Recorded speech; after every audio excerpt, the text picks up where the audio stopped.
The more time I spend thinking about this, the more I think that offset accounts are a conspiracy that was set up by the banks to help us save less money.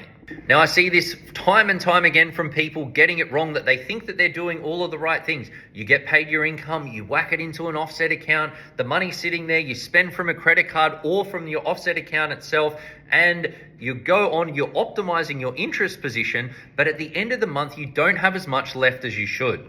As a result, you don't make progress paying down debt, you don't make the progress getting ahead that you should, and over time you just end up paying more interest. And that's why I'm starting to think that the banks may have something in mind when it comes to these products. Now, I geek out on money psychology and the behavioral side of things, and I've spent a lot of time reading through the research, and I've realized that offset accounts actually have a number of factors that really do set you up for failure. There's a bunch of stats that show that when you're spending from an account that has a lot of money in it, you tend to spend more. And that's typically what people do with an offset, or even worse, they spend from a credit card, which essentially has no limit. Tap, tap, tap away. You end up spending more money and you save less as a result. When you haven't hit your savings targets at the end of the month, you start coming up with the excuses. Oh, the school fees were due, the strata was due, I needed that pizza oven, or whatever the things are. But ultimately, it's the inner spender inside you is set up for failure. Over the years, I've figured out a much more effective way to do this.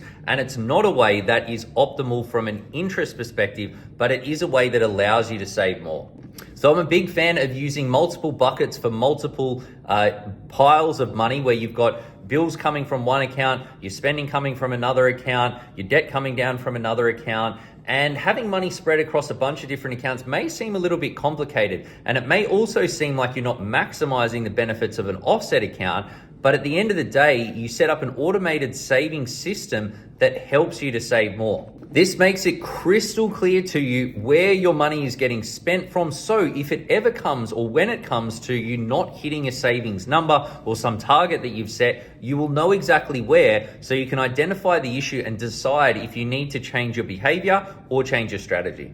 This is how our clients at Pivot Wealth save more than 7 times the average Aussie, and it's also how I run my own banking. Don't forget that at the end of the day, when you save less money and you spend more money on interest, the banks ultimately benefit. So don't listen to all of the hype.